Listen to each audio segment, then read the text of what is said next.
Jesus' Teachings Applied Part 3. You know what bothers me the most? It's seeing people spending years upon years reading, studying, attending religious places, but continuing with the same empty life. The same problems, the same destructive patterns. And then I ask myself, is the problem in the messages that were taught over 2,000 years ago, or is it in the way we receive them? Because I'm going to tell you a truth that goes against everything you've been taught. Knowledge without application is worth absolutely nothing. Actually, it's worse than nothing. It's dangerous. Because it creates an illusion that you read growing when in reality you read just accumulating information in your head. It's like having the complete manual on how to build a house, but continuing to live under a bridge. Ridiculous, isn't it? But it's exactly what most people do with the most powerful teachings that have ever existed. They hear it, find it beautiful, even get emotional, but on Monday morning they're living exactly the same way. And you know why? Because nobody ever taught them to transform those ancient stories into practical actions for today's real life. Now pay attention, because this is going to completely change the way you see these parables. They were untold to be beautiful, inspiring, or for you to share on social media with a catchy phrase. They were told to shake you up, to take you out of your comfort zone, to make you look in the mirror and realize where you're messing up badly. And the most fascinating part, each of these stories has layers of meaning that go far beyond the obvious. When God speaks to the heart through them, He's not trying to make you feel good, He's trying to truly transform you. Because God saw your pain, He knows every area of your life that's stuck. Every relationship that's broken, every promise you made and didn't keep. And right now, as you read this, you have a choice. Continue being another one who hears and forgets, or become someone who finally understands and applies it. The difference between these two options is literally the difference between a mediocre life and an extraordinary life. And if you think I'm exaggerating, stay with me until the end and then tell me if I was wrong. The parable of the sower. There's something fascinating about how life works. You know, it's as if each of us is a different terrain, and the things we hear, learn, and experience are seeds being thrown there. Some people hear the same words, go through the same experiences, but the result is completely different. Have you ever stopped to think about that? There are people who hear powerful advice and it completely transforms their life. Yet another person hears exactly the same thing and it's like they don't even register it, as if the message goes in one ear and out the other. The difference isn't in the seed, but in the type of soil where it falls. And here's the secret that few understand. When God speaks to the heart, He's not only concerned with what you hear, but with the state of your heart at that moment. Because the truth is that God saw your pain. He knows every wound, every scar, but He also knows if you're ready to receive what He wants to plant in you. Think with me, there's that person who lives in a rush, always busy, always thinking about 1,000 things at once. But when someone tries to tell them something important, it's like the message doesn't even penetrate properly. It's like throwing seed on the asphalt on the roadside. The seed even falls there, but there's no way to take root. No way to grow. Soon a car comes and runs over it, or the birds eat everything. You know that moment when you're watching something inspiring, reading something that could change your life, but your mind is already on the next commitment, the next worry. That's exactly it. The word enters, but it doesn't stay. And the worst part, you don't even realize you've lost something valuable. It's as if someone offered you a treasure and you dropped it on the ground without even looking. How many times have we lost messages that could have changed our story simply because we were unpaying attention? How many times did God sustain me with a word at the right moment, but I was too busy to notice? Now comes that other type of person, the one who gets excited quickly about everything. Here's a powerful message and leaves there super excited. Sharing with everyone, saying they're going to change their life. But then comes the first obstacle, the first difficulty, and that's it. They give up. It's like that seed that falls on rocky ground. It even sprouts quickly because the earth is shallow, but it has no depth, no root. When the sun heats up, when life gets tough, it withers and dies. Do you know people like this? That person who starts a new project every week but doesn't finish any, who makes emotional promises but at the first pressure is already complaining and giving up. The problem isn't the initial excitement, the problem is the lack of depth. Faith in Jesus Christ isn't a passing feeling.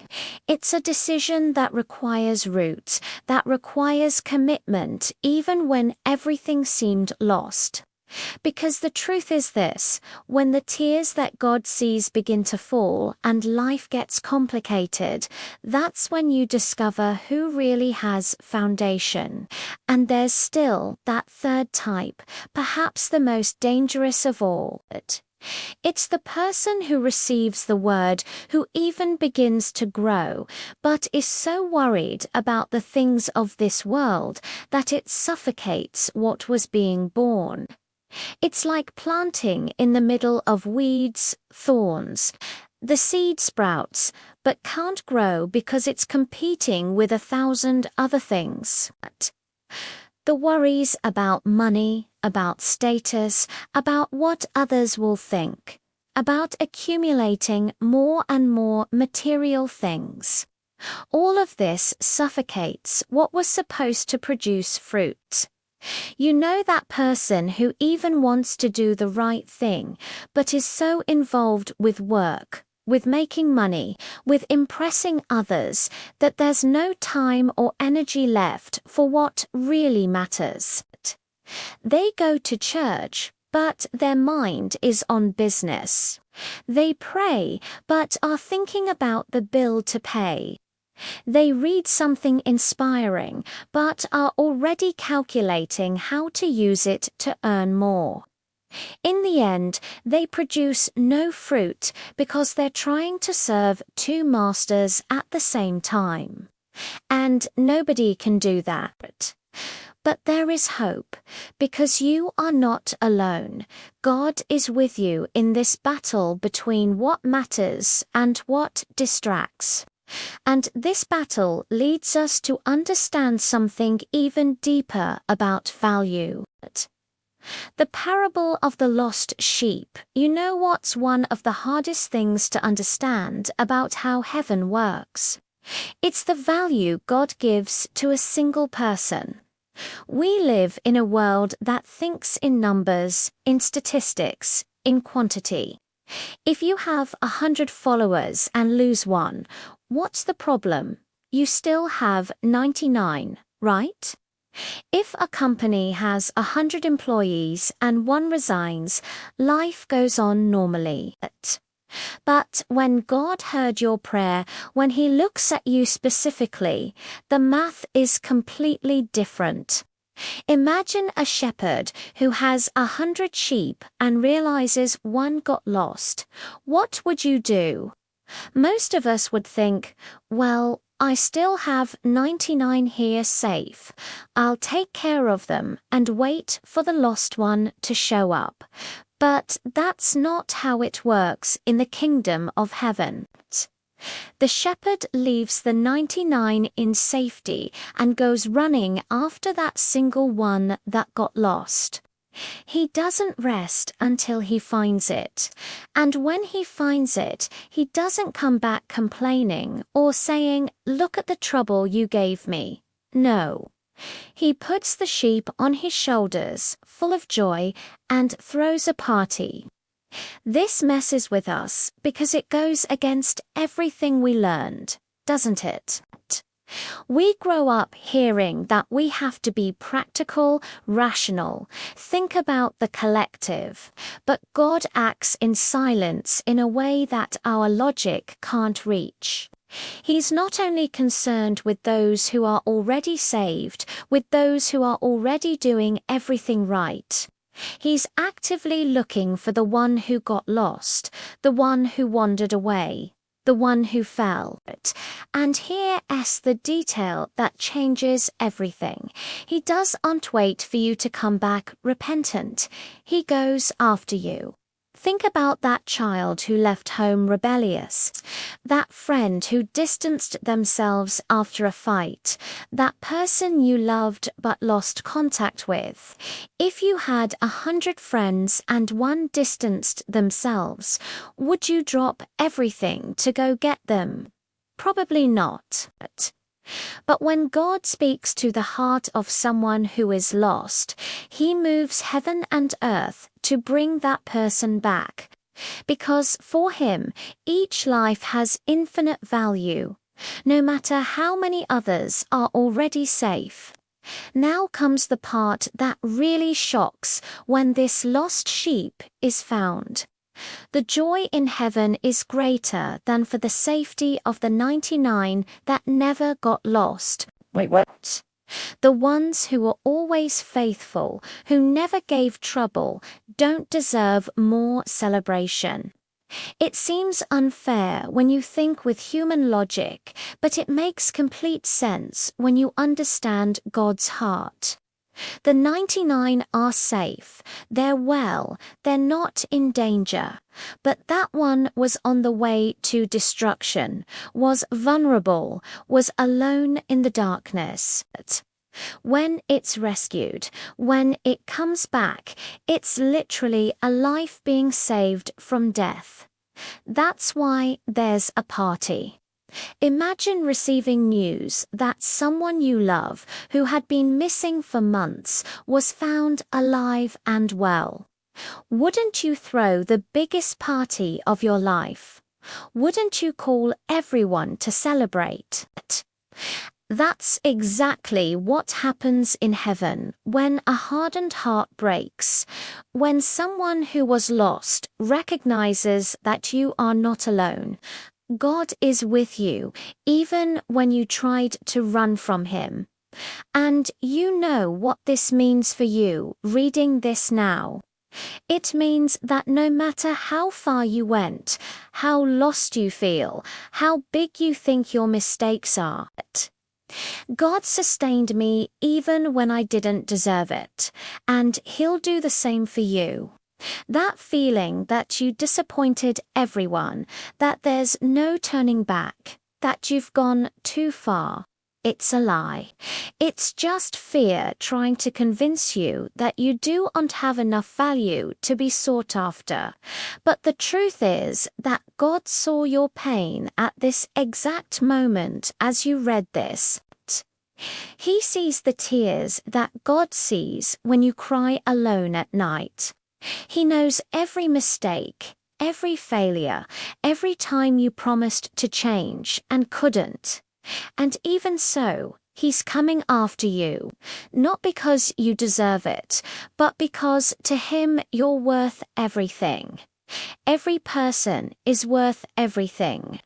And this leads us to understand an even deeper truth about how God distributes His blessings. The parable of the workers in the vineyard, there's a story that makes many people uncomfortable when they really stop to think about it.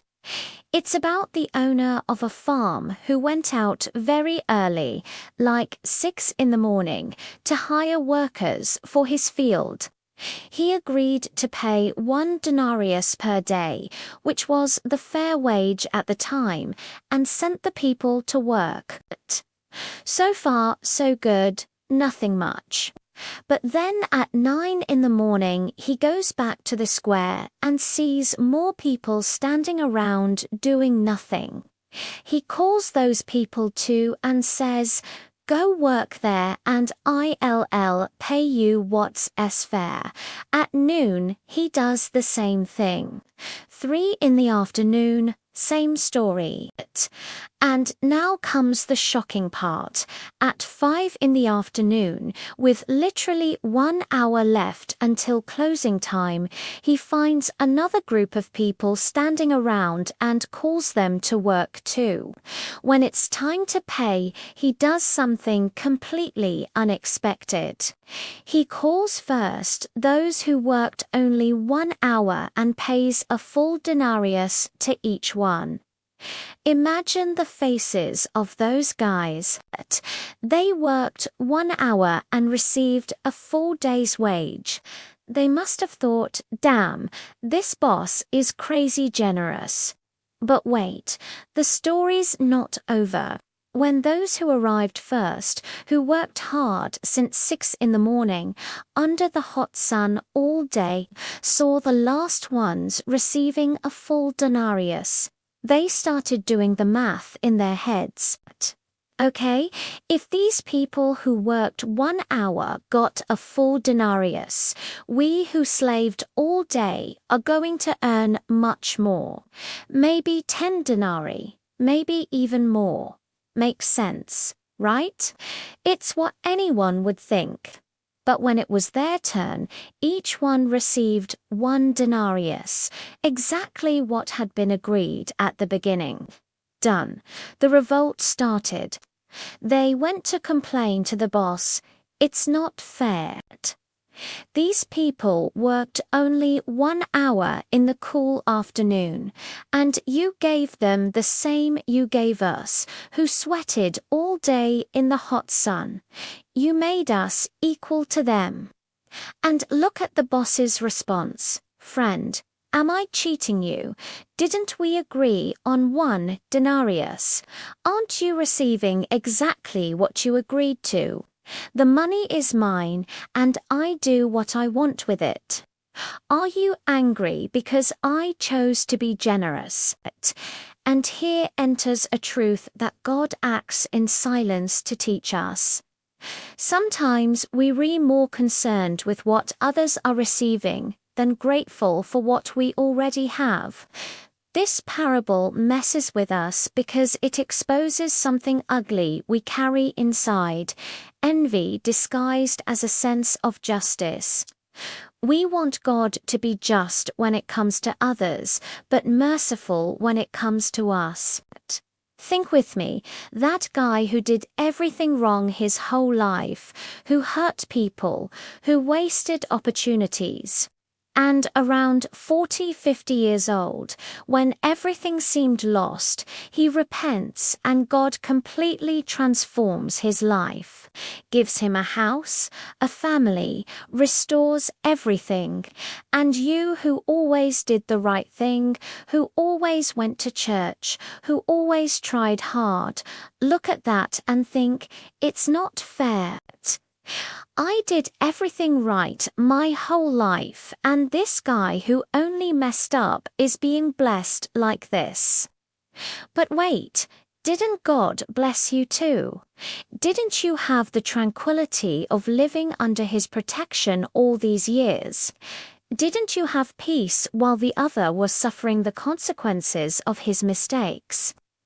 The problem isn't that you received little, it's that you think the other should receive less. And this, my friend, is dangerous because it reveals that we want to be God, deciding who deserves what. The truth this story teaches is revolutionary. In God's kingdom, it's not about how long you worked, it's about the generosity of the boss. You don't earn heaven by effort. You don't conquer God's blessings by being better than others. Because if it were like that, none of us would have a chance. Each of us is that worker of the last hour in some area of life. Maybe you started taking care of your health late. Maybe you started valuing family only after almost losing them. Maybe you started seeking wisdom only after taking several beatings in life. And you know what? God heard your prayer anyway. He didn't say, you took too long, now deal with the consequences. No. When you finally understood and came back, He received you with open arms.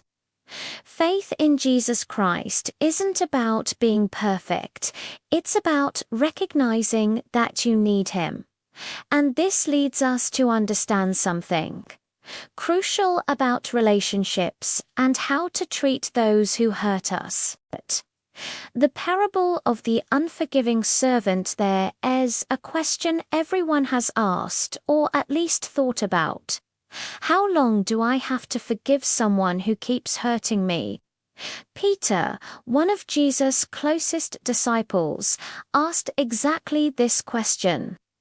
And look, he thought he was being super generous when he suggested, "Master, how many times should I forgive my brother when he sins against me?" Up to 7 times. In the culture of the time, forgiving 3 times was already considered the maximum of goodness. So Peter doubled that and added 1 more, thinking he was killing it in spirituality. But the answer that came was a slap in the face of human logic. I do tell you up to 7, but up to 70 times 7. Do the math. That's 490 times. But it's not for you to get a little notebook and make a mark each time you forgive someone, like 437 forgivenesses left for this person. The point is different. You have to forgive always, without counting, without keeping score. And to explain why, Jesus told a story that should make each of us look in the mirror with shame. The story is about a king who decided to settle accounts with his employees. So they brought a guy who owed an absurd amount, something like 10,000 talents. For you to have an idea, 1 talent was equivalent to about 6,000 denarii, and 1 denarius was 1 day's wage. In other words, this guy owed the equivalent of 60 million days of work. It's a debt he would never, ever, under any circumstances, be able to pay. Not him. Not his children, not his grandchildren, not his great-grandchildren. It was impossible. So the king gave the order, sell this guy as a slave, sell his wife, his children, everything he has, to at least recover something. What would you do if you were this guy? He knelt down, desperate, and begged, "Sir, have patience with me. I'll pay you everything." It was an impossible promise, you understand. He would never be able to pay. But you know what the king did? Moved by deep compassion, he simply cancelled the entire debt. 60 million days of work, erased, forgiven, zeroed. Imagine the relief, the gratitude, the transformation in this man's life. God sustained me when I had no way out, and that's exactly what happened to him. Now, pay attention, because here the story turns and shows the rotten side of the human heart. This same guy who had just been forgiven of an unpayable debt goes out on the street and meets a co-worker who owed him 100 denarii. 100 denarii, people. It's like 4 months' salary. It's not little money, but compared to 60 million days of work, it's crumbs. It's nothing. But what does this servant do? He grabs his colleague by the neck and starts squeezing, shouting, "Pay me what you owe me." The other does exactly what he had done minutes before with the king, kneels down and begs, "Have patience with me, I'll pay you." They were the same words, the same situation, the same plea. Only this time the answer was different. The guy who had just been forgiven millions had no compassion at all. He threw his colleague in jail until he paid everything. When God speaks to the heart about forgiveness, he's not kidding, because the thing is serious. When the king found out about this, he called that servant back, and look what he said. "Wicked servant. I forgave all that huge debt because you begged me. Shouldn't you have had compassion on your companion, just as I had on you?" And he handed him over to the guards to be tortured until he paid everything. The lesson is clear as water. Each of us is that servant who owed millions. Every mistake you made, every time you failed, every lie, every hurt you caused, every broken promise, every moment of selfishness, all of this is a debt you could never pay God. Never, but when you are not alone, God is with you. He looks at all that debt and says, "You're forgiven. Erase everything. Zero the account." And then you leave there and meet someone who owes you something, maybe an offense, a hurt, a disappointment, and you want revenge. You want the person to pay. You keep ruminating, holding grudges, demanding satisfaction. After everything that was forgiven in you, you can't forgive crumbs in others. God saw your pain when you were drowning in debts, and now you can't see the pain of those who wronged you. The tears that God sees aren't only yours, they're also of those who wronged you. And it's precisely this understanding that prepares us to understand the true Beatitudes of life. The Beatitudes, there's a speech Jesus gave on a mountain that turned everything upside down. He started talking about who is really blessed, who is really happy, and every phrase that came out of his mouth went against everything the world teaches. We grow up hearing that the blessed, the lucky, the happy are those who have money, power, fame, followers, influence. But Jesus begins by saying, "Blessed are the poor in spirit, for theirs is the kingdom of heaven." Wait, what? Poor in spirit? Shouldn't we seek to be rich in spirit, confident, self-sufficient?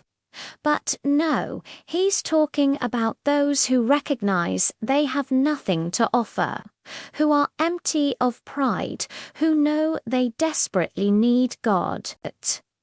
They're those who don't come close to God thinking highly of themselves, but recognizing, "I can't do it alone. I need you."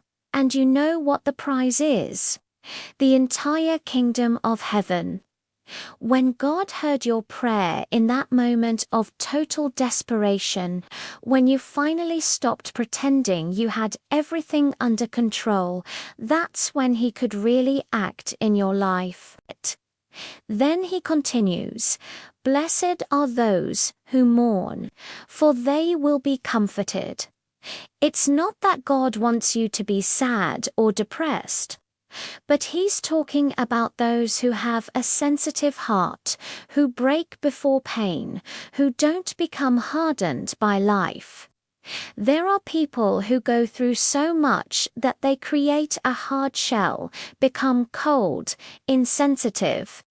But those who can still cry, who are still moved, who still feel the pain of others and their own pain deeply, these will receive comfort. Because heaven is silent, but God is acting, even when you don't see, even when it seems nobody cares about your pain. Then comes, "Blessed are the meek, for they will inherit the earth." Meek isn't weak, see? Meek is one who has power, but chooses to be gentle. It's the lion that has claws, but doesn't attack unnecessarily. It's the person who could retaliate, who could take revenge, who could crush the enemy, but chooses the path of peace. And these, they'll inherit everything. The world says that the aggressive, the competitive, those who step on others reach the top. But in God's kingdom, the inheritance goes to the meek. Blessed are those who hunger and thirst for righteousness, for they will be filled. Here it's talking about people who can't stand seeing injustice, those who feel a deep restlessness when they see wrong being done, when they see people being oppressed, when they see the truth being distorted. It's not about being annoying or an irritating militant. It's about having a genuine and intense desire to see things right. And the promise is that this hunger will be satisfied.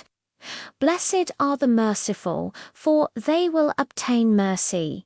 Look how interesting, you receive what you give.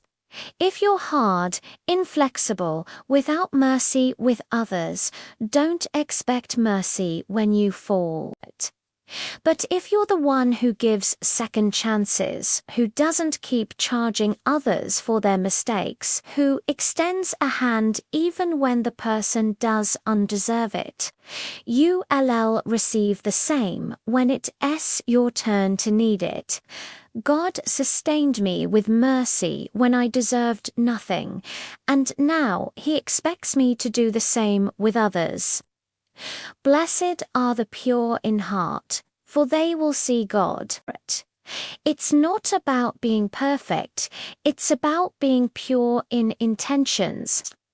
It's about not having ulterior motives, not manipulating, not pretending. It's about being genuine, transparent, true. And these, they'll see God, they'll experience His presence in a way that hypocritical religious people never will. And then come the last ones. Blessed are the peacemakers, for they will be called children of God. It's not about avoiding conflict at any cost. It's about actively seeking peace, about being the one who resolves, who unites, who builds bridges. And lastly, perhaps the hardest to swallow, blessed are those who are persecuted because of righteousness, for theirs is the kingdom of heaven. When you defend what's right and the world attacks you, when you live according to God's principles and people ridicule you, when you lose opportunities because you didn't want to do wrong, you are blessed. Faith in Jesus Christ sometimes costs dearly in this world, but the prize is eternal. You are not alone. God is with you in every battle, in every difficult moment. When everything seemed lost, when everyone turned their backs, when even friends abandoned you for choosing the right path. Know that the tears that God sees at this moment are precious to Him. Every suffering, every trial, every moment of loneliness because of righteousness doesn't go unnoticed. And it's precisely this deep understanding about how to live that makes us look at our own journey and realize where we need to apply all of this. So now answer me something with total honesty. After everything you just read, what are you going to do differently, starting today? Because if your answer is nothing, then you wasted your time here. Simple as that. You just received knowledge that most people will never have access to in such a clear, applicable, direct way. You understood that it's not enough to be the rocky ground that gets excited and gives up at the first difficulty. You saw that being forgiven millions and not forgiving crumbs is hypocrisy of the lowest level. You learned that in God's kingdom, the last can be first, that one life is worth more than 99, that being meek isn't being weak. And now, are you going to close this screen and continue living the same way? Are you going to wake up tomorrow and repeat the same mistakes? Or will you have the courage to look at that person who hurt you and truly forgive? Will you have the humility to recognize that you are poor in spirit and desperately need God? Will you stop complaining that others are being blessed and be grateful for what you already have? Let me be even more direct with you. What is that area of your life that is suffocating you like thorns suffocate the seed? Is it work? Is it the obsessive pursuit of money? Is it the concern about what others think? What's the name of the thorn in your life? And that person you can't forgive, that you still hold a grudge against, that you still want to see paying for what they did to you. How much longer are you going to carry this weight? Do you really think you're hurting them, or are you hurting yourself? Because, let me tell you, when you don't forgive, you're the one who stays trapped. The person who hurt you is out there living their life, and you're here ruminating, suffering, bitter. Does that make sense? You are not alone. God is with you in this decision to let go, to release, to move forward, but He's not going to do it for you. He gave you the knowledge. Now you need to have the courage to apply it. And look, I know it's not easy. I know that when everything seemed lost in your life, when you looked around and only saw darkness, it was hard to believe there was a way out. But the tears that God sees are not in vain. Every moment of pain, every sleepless night, every time you felt abandoned, He saw all of this. And now He's giving you the tools for you to get out of this hole and build something new. But you need to take these tools and use them. You need to plant these seeds in good soil, water them, care for them, protect them. You need to be that worker who, even arriving last, gives their best in that 1 hour they have. You need to be the shepherd who goes after the lost sheep, even if it's yourself who's lost. Go after yourself. Reconnect with who you were meant to be. Rescue your dreams, your values, your essence. Faith in Jesus Christ isn't about sitting and waiting for a miracle to fall from the sky. It's about you understanding the principles, applying them in life, and seeing God act through your actions. So here's my last challenge for you. Choose one, just one of these parables that moved you the most, and in the next 7 days you're going to apply that in practice. If it was about forgiveness, go there and forgive someone. If it was about the sewer, examine what kind of ground you've been and make the necessary changes. If it was about the lost sheep, go seek someone who distanced themselves from you, or let someone seek you. Just 7 days. And then tell me if your life changed or not. Because heaven is silent, but God is acting, and sometimes He acts through the decisions you make after receiving knowledge. God sustained me when I applied these principles, and He'll sustain you too. But you need to take the first step.